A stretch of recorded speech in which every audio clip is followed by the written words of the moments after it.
안녕하세요.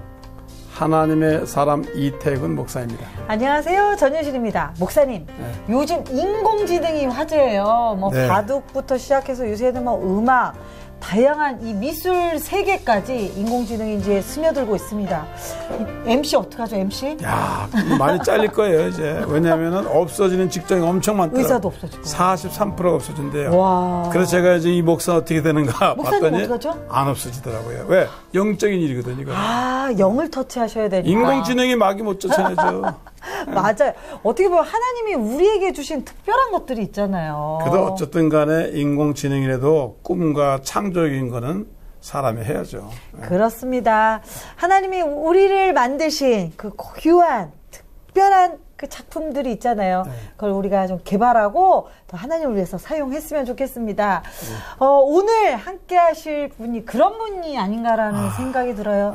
정말 힘든 그 고난 가운데 꽃을 피신 분이십니다. 하나님의 꿈을 이루어 주신 분이거든요. 우선 화면을 통해 만나보겠습니다.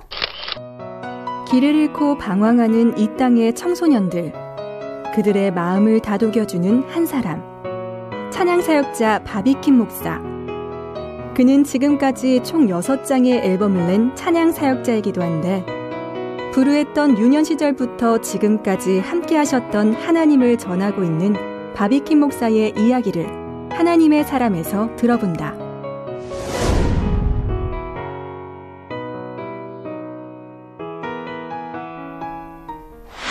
네, 만나고 싶었습니다. 이름도 시원해요. 바비킴 목사님 모셨습니다. 반갑습니다. 네, 안녕하세요. 와. 멋있네요. 기타 들고. 네, 우리 찬양 사역 하시는 목사님이신데 무려 6개 앨범을 내셨어요. 어떤 앨범이었나요? 다양한 장르였죠? 그쵸. 예, 처음에는 월십 앨범으로부터 시작해서 이제 CCM도 내고 이제 기획사 가수 해서 여러 장르 해가지고 또 장르를 복합해서 옴니버스도 내고. 와, 새 앨범도 나오셨잖아요. 네, 이번에 나온 지 한 2달 정도 됐습니다. 예, 월십 앨범이고요. 예, 예수를 깊이 생각해라는 타이틀로 앨범이 나왔습니다. 타이틀 제목이 예수를 깊이 생각해? 네, 그러면 이제 이 바비킴은 예명인가요? 실제 이름인가요? 영어 이름이 뭐예요? 예, 영어 이름으로 바비킴이고요. 예, 본명은 김바비입니다. 그럼 주민등록증상의 이름이? 네, 주민등록상에도 김바비로 되어 있습니다. 김바비. 네. 특별히 이렇게 바꾸시게 된 어떤 이유가 있을 것 같아요. 바비킴이라는 이름을 90년도 후반부터 제가 예명으로 썼어요. 그 이제 쓰게 된 이유는 예수전도단에서 사역할 때 하와이에서 이제 찬양 인도하시는 목사님이 계셨는데 그분 목사님이 이름이 바비치라는 목사님이에요. 예, 그러니까 사랑하는 나의 아버지를 작곡하신 목사님. 그래서 그분의 어떤 기름 부으심이나 성품을 좀 담고 싶다. 그래서 롤 모델로 삼아야 되겠다 해서 그분의 밥을 따온 거예요. 그러셨군요. 예, 그래서 밥만 따오자니 김밥, 밥김 이런 식이 돼서 그래서 중간에 뭘 넣을까 그러다가 밥이 그냥 생각이 나서 밥이라는 이름으로. 이게 원래 B.O.B인데 그 말은 원래 로봇이란 말을 줄임말이 밥인데 거기다 B를 하나 더 넣었거든요. 네. 유명한 B를 하나 더 넣은 거예요. 이야. 더 유명해지죠. 그럼요. 그럼요. 나요. 이름이 그냥 쏙쏙 들어오고 정말 주민등록증 상의 이름도 김밥이시고. 네, 그러니까 라스트 네임이 김이잖아요. 그리고 영어식으로 하면 밥김 아니면 거꾸로 하면 김밥. 김밥. 그러니까 잘하셨어요. 이야, 그거 참 괜찮네요. 본인이 닮고 싶고 존경하는 분의 이름을 딱. 그럼 전태숙이 돼야 되는데. 감동이시죠? 차라리 힐러리 하세요. 힐러리야? 네. 이름 때문에, 왜냐면 대중 가수 중에 바비킴 있잖아요. 그쵸, 예. 어떤 에피소드도 있을 것 같아요. 오래됐는데요. 한 번은 이제 교회 초청을 받아서 갔는데 이제 플랜카드를 이제 붙여놓잖아요. 붙여놓는데 이제 전도사님이 얘기하시더라고요. 대중 가수 바비킴인 줄 알고 부르신 거예요? 애들이 온 거예요. 뭐 목사라는 말은 안 하고 그냥 바비킴이라는 사람이 온다. 그래서 뭐 친구들이 막 믿지 않는 애들 막 데리고 왔는데 아닌 거예요. 그 바비킴이 그 바비킴이 아니죠. 그래서 일단은 뭐 친구들이 그래도 있어 보자. 그래서 있으면서 이제 간증 듣고 하면서 애들이 예수를 믿어야 되겠다. 그래서 믿는 일들이 많이 있었죠. 네. 예. 그것도 또 놀라운 하나님의 그런데 계획이에요. 내가 알기로는 상담도 하신다래. 되게 찬양 그래요? 사역만 하잖아요. 그죠? 네. 설교는 물론 하시고. 네, 사역도 상담도 하고 있습니다. 예수전도단에서 이제 상담 학교가 있는데 네. 거기서 지금 상담 간사로 지금 이제 학생들을 섬기고 이렇게 스텝으로 섬기고 있죠. 네. 아니 놀랍네요. 이렇게 띠링 찬양하시다 갑자기 상담도 해주시고 어쨌든 예수 전도단을 통해서 찬양뿐만 아니라 또 놀라운 삶을 살고 계시는데 뭐 상담하다 보면 또 경험하게 되시는 또 은혜들도 있으실 것 네. 같아요. 최근에 상담한 사례가 이제 고등학생 여자였는데요. 예. 이제 언니가 있었는데 엄마가 너무 언니 쪽에 이렇게 관심과 사랑을 이렇게 주는 거였어요. 그래서 또 피아노를 전공시키려고 그래서 여러 가지로 이렇게 투자하고 했는데 그러다 보니까 약간 이제 둘째가 소외되고 사랑받지 못하는 그런 아픔이 있더라고요. 그러면서 이제 결과적으로는 엄마한테 그런 얘기를 하더라고요.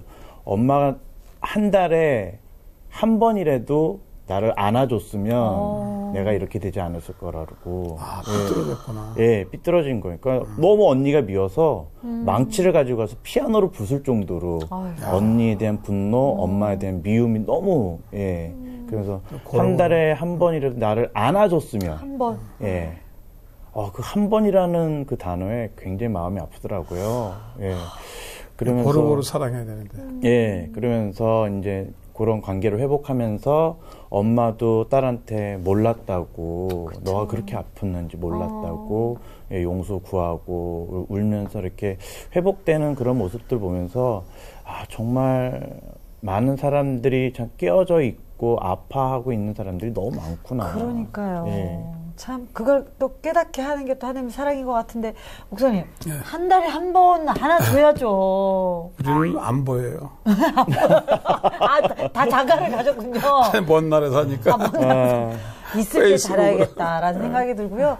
특별히 우리 바비킴 목사님 파워풀한 찬양 사역뿐만 아니라 사람들의 마음을 이렇게 회복시키는 상담 사역 하고 계신데 이분이 이 길을 갈 수밖에 없는 또 하나님의 이야기가 있습니다. 그래서 저희가 준비했습니다. 대담한 프로필 바비킴 목사님의 대담한 프로필을 공개하도록 하겠습니다. 이름 바비킴 김바비. 네. 1972년에 태어나셨고요. 바비킴 목사님에게는 한 명의 아버지, 4명의 어머니가 있었습니다. 낳아준 생모, 아픔을 준 2번째 어머니, 안타깝게 생을 마감한 3번째 어머니, 지금의 4번째 어머니까지 어떻게 보면 참으로 불우했던 유년 시절을 보냈는데요. 20살 무렵 모든 상처를 하나님 안에서 흘려보내게 되는 순간이 옵니다. 예수전도단을 통해 인생의 터닝포인트를 만나고 10년 동안 찬양사역의 길을 걷지만 인생의 고통스러운 순간은 또다시 찾아오게 되는데요. 온 힘을 다해 꾸렸던 CCN 기획사가 부도나면서 절망을 맛보고 어둠의 세계로 빠져들게 됩니다. 하지만 하나님은 이 아들을 버리지 않고 다시 불러주셨는데요. 2년간의 방황 후에 다시 하나님께 돌아와 이제는 누구보다 열심히 찬양과 상담을 통해 하나님의 사랑을 전하고 있는 사람, 그가 바로 이 자리에 있는 바비킴 목사님입니다. 네. 야, 어머니가 4분이라면 이게 좀 복잡한 거예요. 심리적으로 괴로워. 제가 오래전에 리게란 목사님 교회 갔어요.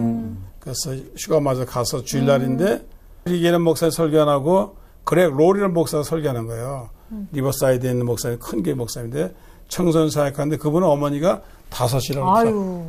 그러면서 이혼하고 결혼하고 다 보여주는데 야, 하나님 역사다. 어떻게 그런데 저렇게 훌륭한 목사가 됐지. 그러니까요. 근데 오늘 이제 바비킴 목사님 훌륭하게 이렇게 훌륭하시죠. 그럼요. 그런 역경과 환난 것들은 한 분도 감당이 안 되는데. 네 분을. 네 분을 감당하셨으니까. 아니, 근데 처음에 네. 그 어머니에 대한 이야기를 들었을 때 네. 어린 시절에 너무 충격이 됐겠어요. 그쵸. 예, 뭐, 친엄마인 줄 알았는데, 친엄마가 아니었고, 예, 친엄마가 있다라고 한 것에 대해서 좀 충격이었는데, 눈물이 안 나더라고요. 예, 어머니 된 기억이 없다 보니까, 예, 눈물이 안 나는 그런 시간이 있었습니다. 몇 살 때 알았어요?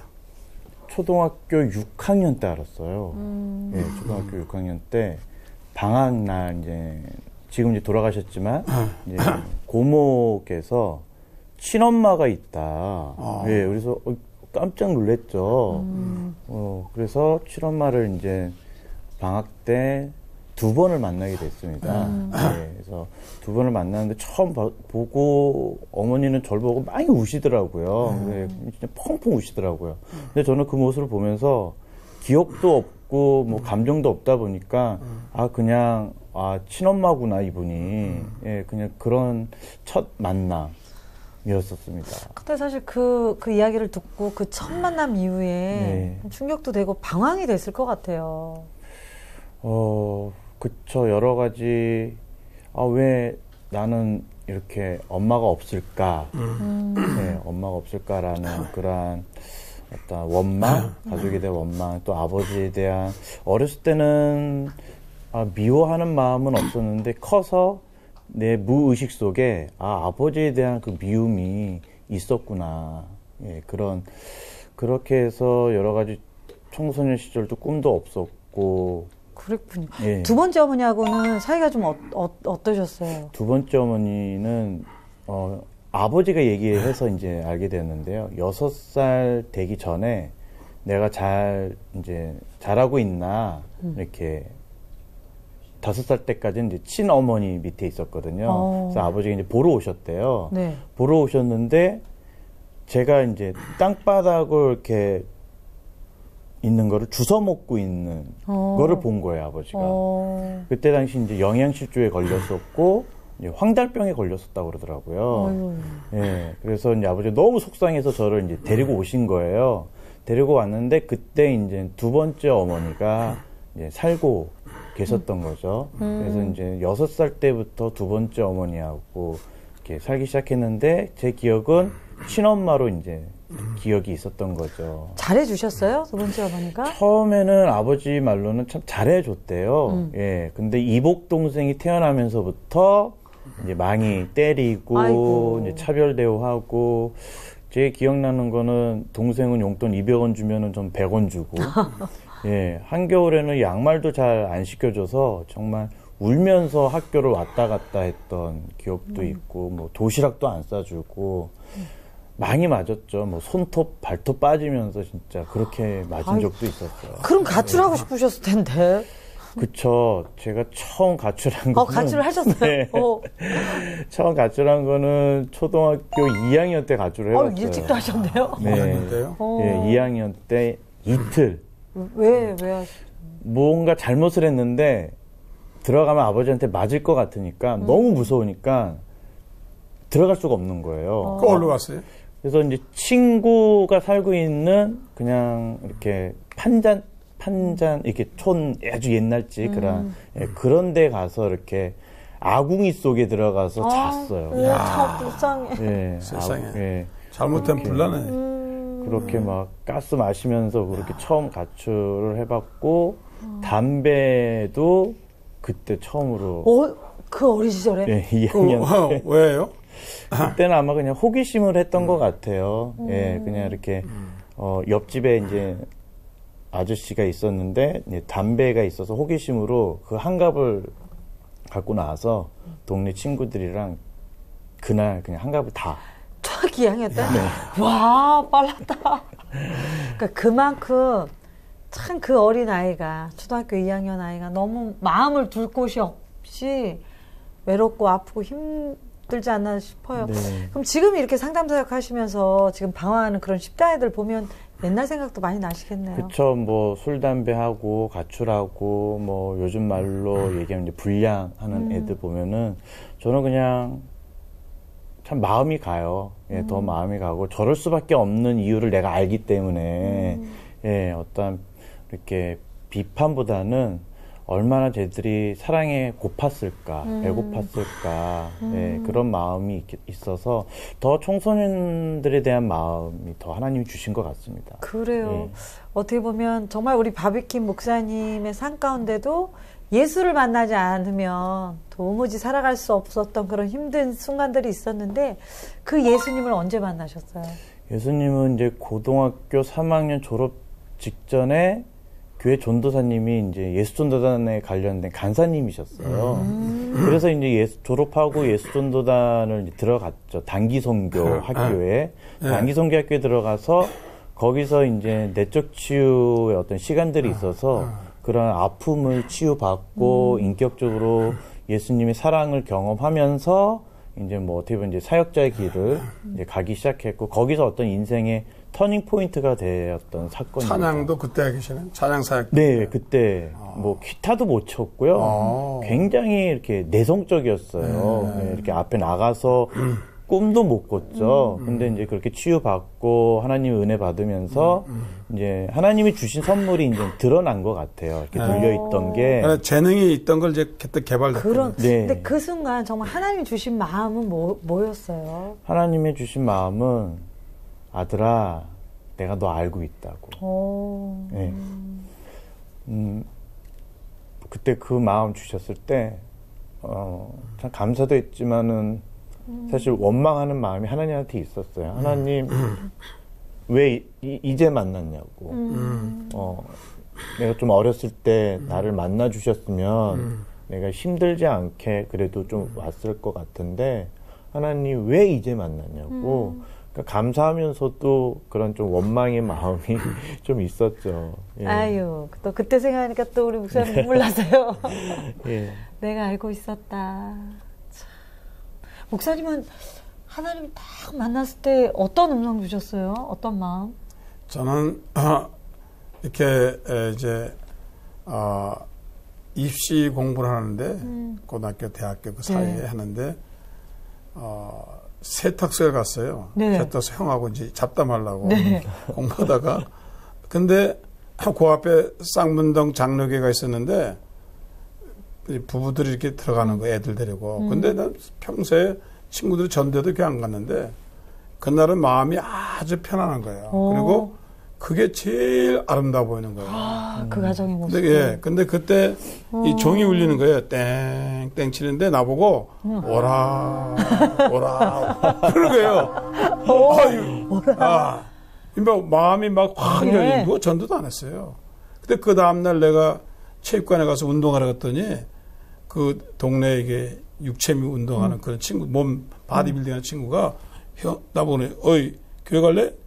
아이고 무서워서 따라가셨군요. 아니 근데 그때 내가 누가 이미 마음이 데려갔으면 했어요. 야, 우리 목사님 내가 하나님이 나를 부르신 거예요. 오라. 내가 종세례원 들으면 오라라는 거예요.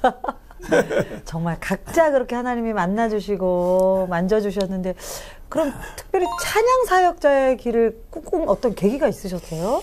예, 그때 찬양인 그 학교에서 찬양을 인도했던 분이 자매님이었어요. 네. 그래서 처음 본 거죠. 야, 여자 기타를 메고 찬양 인도를 하네? 그러니까 그냥, 멋있다.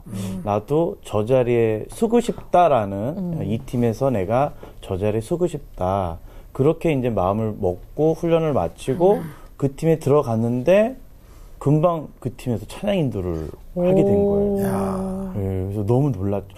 하나님, 그냥 들어주시네? 알고 있다고 그러셨잖아요. 예, 그러게요. 아니, 그때 기타 배웠어요? 그쵸, 예. 그래서 그 훈련 학교를 마치고 그 팀에 들어가기 전에 한 달 동안 집에서 나가지도 않고 하루에 7시간, 8시간씩 기타만 쳤어요. 기타만? 네. 찬양집, 이렇게, 뭐 찬미에서 그거 놓고, 진짜 아침 먹고 기타 치고 점심 먹고 기타 치고 대단하네. 예, 저녁 먹기 전에까지 기타 치고 이렇게 한 달을 마스터하고 마스터하고 그리고 이제 그 팀에 들어가서 기타를 치면서 하다 보니까 팀 누나 이제 탑 리더께서 헬퍼를 세우고 그러고 나서 그래 한번 리더를 해봐라. 그렇게 해서 이제 그러셨군요. 됐습니다. 아니 그럼 그때 그 시절 아침 먹고 점심 먹고 7, 8시간 쳤던 그때 즐겨 부르던 찬양 있으면 좀 들려주세요. 아, 그럴까요? 기타도 메고 나오셨는데. 네. 어떤 찬양이에요? 스바냐 3장 17절 말씀이었어요. 그러니까 뭐 교회에서도 그렇게 들었지만은 훈련학교에 들어가서 이 찬양을 하면서 교제를 하는데 아, 이게 진짜 하나님의 마음이구나. 나를 향한 마음이구나. 예, 그런 마음을 주셨습니다. 그래서 이 찬양 참 많이 불렀던 기억이 납니다. 너의 하나님 여호와가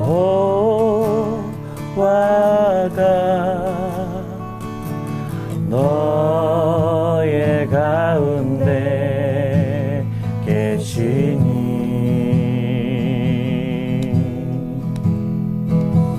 그는 구원을 베푸실 전능자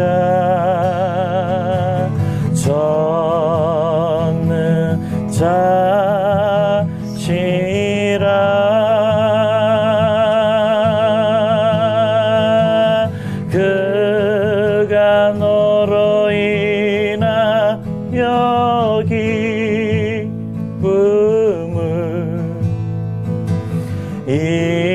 이기지 못하시며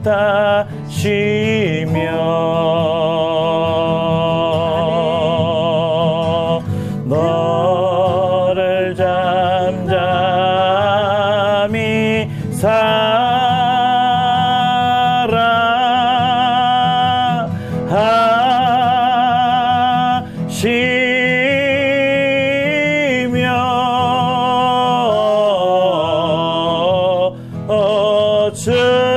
즐거이 부르며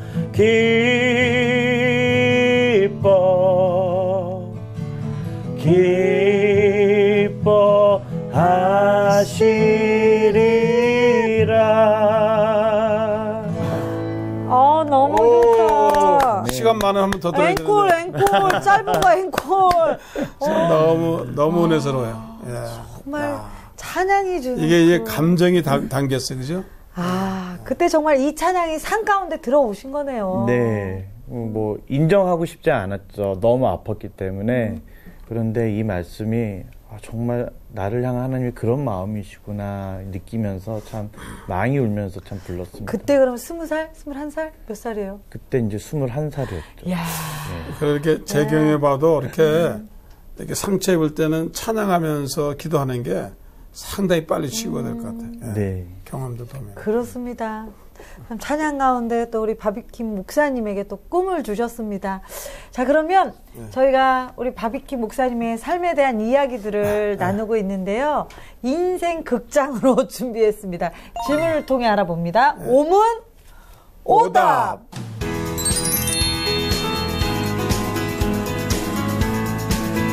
자, 우리 바비킴 목사님께 5가지 질문 드릴 거예요. 그래. 답에 대한 OX 세모로 표현해 주시기 바랍니다. 네, OX 세모. 네, 오문 오답입니다.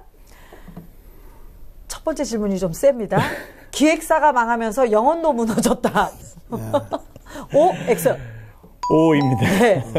나는 암행어사였다? 네, O입니다. 네, 목사님. 네. 사랑을 받아본 기억이 없다? O이면서 X이면서 삼각형 예, 하겠습니다. 삼각형. 예. 네. 자비량 찬양 사역 은혜고 도전이다. O입니다. 네. 곡을 써야겠다고 생각하면 바로 써진다. 예, O. 네, 참 오문 오답에서 목사님의 삶의 모든 색깔들이 나왔어요. 기획사가 망하셨던. 네, 그때 이제 예수전도단에서 6년 동안 사역을 하고 나와서 이제 CCN 기획사를 세웠어요. 97년도에. 네. 해서 2002년도에 이제 부도를 맞게 됐는데 그때 이제 부도를 딱 맞고 제 손에 딱 들어온 그 돈의 액수가 8천만 원이었어요. 빚. 네, 빚이죠. 네, 빚이 감당이 안 되죠. 예, 뭐 카드 딱지는 아버지 집에 이제 들어가 있으니까 그쪽으로 날라오고 아버지는 그거 보면서 이제 화가 나고 그래서 뭐 쫓겨나서 도저히 뭐 그때 당시 좀 전도사였으니까 전도사 패해가지고는 8천만 원을 감당을 안 해서 한 2년 정도 하나님 죄송합니다 좀 방황을 하겠습니다. 그래서 2년 정도 그런 좀 어둠의 세계에 좀 있었습니다. 또 그 당시 또 어머니에 대한 세 번째 어머니에 대한 또 아픔도 있으셨다고요. 네, 그렇죠. 그때 또 어떻게 되면 또 세 번째 어머니하고 그게 또 맞물려가지고 그 세 번째 어머니가 2002년 12월 17일 날 돌아가셨어요. 그 17일이 대통령 선거 날이었어요. 예, 그때 이제 노무현 대통령님이 당선된 날이죠. 네. 그때 자살을 하셨어요. 왜요? 안타깝다. 왜요? 제가 알기로는 이제 우울증도 있으셨고 또 가족이 모르는 카드빚이 있었어요. 그게 한 8천만 원 정도 되는 거였어요. 그래서 그거를 아버지한테 얘기를 못하고 아버지가 너무 무서우셔서 그러니까 막 협박은 오지 남편한테 전화하겠다 막 이래서 끝내는 이제 너무 힘드셔서 이제 아파트에서 이렇게 투신. 정말 남이 일 아니네. 네. 정말. 그러면서 또 제 카드까지 터지면서 이제 아버지한테는 이제 어머니와 제가 아버지한테 왼수가 된 거죠. 그래서 이제 뭐 두들겨 맞고 쫓겨났죠. 근데 그 당시 참 전도사님이셨지만 얼마나 영적으로 힘드셨을까요? 그쵸, 뭐 그나마 세 번째 어머니하고는 참 대화를 많이 나눴거든요. 근데 자살을 한 거에 대한 굉장히 좀 충격과 또 제가 기획사가 이렇게 돼서 무너진 이게 오버랩이 돼서 뭐 거의 뭐 신앙생활도 못하고 뭐 하나님도 원망하면서 예, 그러한 한 2년 정도의 생활을 그렇게 했죠. 그래도 다시 하나님이 끌어내신 거예요. 끌어내신 어떤 거죠. 동기가 있었겠죠. 네, 그때 이제 뭐 지금은 이제 결혼을 했지만은 교제하고 있었던 자매가 있었어요. 네. 그때 이제 저희 기획사에서 춤 안무를 이렇게 부탁하다가 이렇게 만나서 교제를 하게 된 자매인데 그 자매가 책 한 권을 선물을 해줬어요. 그래서 그 책 한 권을 읽으면서 난 죽으면은 지옥 가겠다. 라는 마음이 드는 거예요. 내가 예수를 옛날에 믿었는데 천국 가겠다라는 확신이 있었는데 왜 갑자기 확신이 없어졌지? 그래서 하나님 도저히 안 되겠다. 여기서 그만두자 하고 그 어둠의 일들을 그만두고 예, 한 6개월 동안 진짜 방에서 원룸에서 6개월 동안 한 6시간, 7시간씩 울었던 것 같아요. 회개하면서. 예. 그러면 그때 그 회개한 이후에 역시 또 하나님은 또 찬양을 하게 하셨으니까 그때 회개하면서 즐겨 부르셨던 찬양은 뭐예요? 전부의 일서 아니면 전부 그건 아니고 다른 거 있을 것 같아요. 네, 어떤 찬양? 그때 하면서 이제 곡을 썼었어요. 예, 그래서 가사는 예배할 수 없을 때 하나님 내가 예배합니다. 기도할 수 없을 때에 아멘. 내가 기도합니다. 그곳이 은혜의 자리입니다. 바닥에 있는 곳이 겸손의 자리입니다. 예, 그런 가사로 곡을 좀 썼습니다. 받았네요. 예. 부탁드릴게요. 네.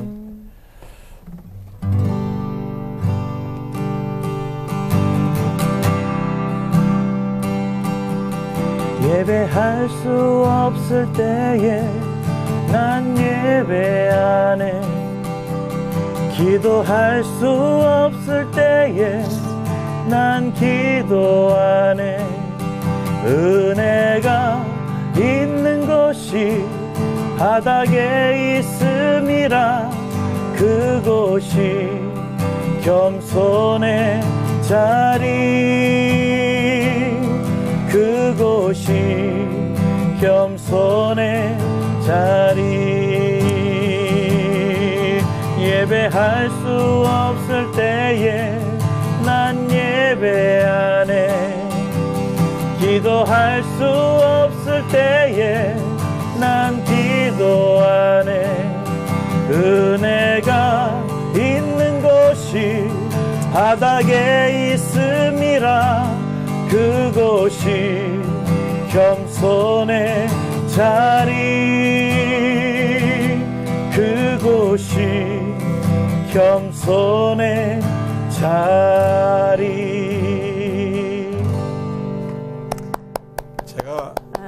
제가 미국에 있으면서 힐튼 그 호텔이 공사를 하더라고요. 네?